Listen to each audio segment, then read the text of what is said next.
Le géranium est la deuxième production de l'île en importance et en surface, plus de 4000 hectares. Il est cultivé dans les hauts de l'île à une altitude où la canne n'est plus cultivable comme ici dans les hauts du Tampon. L'objectif de la production cette année est de 70 tonnes. Cet objectif ne sera vraisemblablement pas atteint car l'anthracnose a fait des ravages dans les suds de l'île.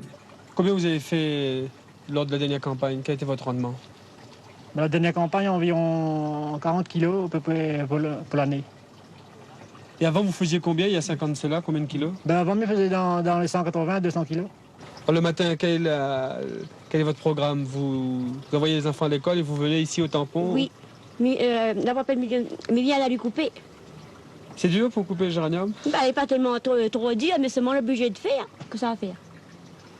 Et oui, chez presque la totalité des planteurs de géranium, la récolte se fait à l'échelon familial, comme chez M. Waro. Cela dit, il est bon de préciser que le rendement en masse verte ainsi que la teneur en huile essentielle dépendent de la chaleur durant la période végétative et que le géranium ne supporte pas l'humidité.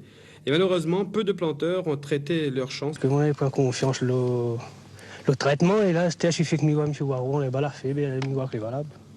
Pourquoi vous n'avez pas confiance à ce qu'on vous a donné? Là, on a des gars où il fait une affaire comme ça, où il va toujours littéralement, tu m'as veillé, le traitement, on voit s'il est efficace ou pas. Oui, il n'empêche que c'est une grosse perte pour vous. Ah, ben là c'est une perte 100%. L'amélioration de la qualité de l'huile essentielle constitue actuellement l'atout majeur de cette culture. Il nécessiterait naturellement l'utilisation d'alambics composés de matériaux non attaqués par ce produit, tel l'aluminium, contrairement au cuivre ou au fer. Nous avons pensé remplacer le cuivre par de l'inox. Nous avons déjà fait un appareil expérimental où tout est en inox, depuis la cucurbite, le chapiteau, le col de cygne, le serpentin, le vase florentin, tout est en inox.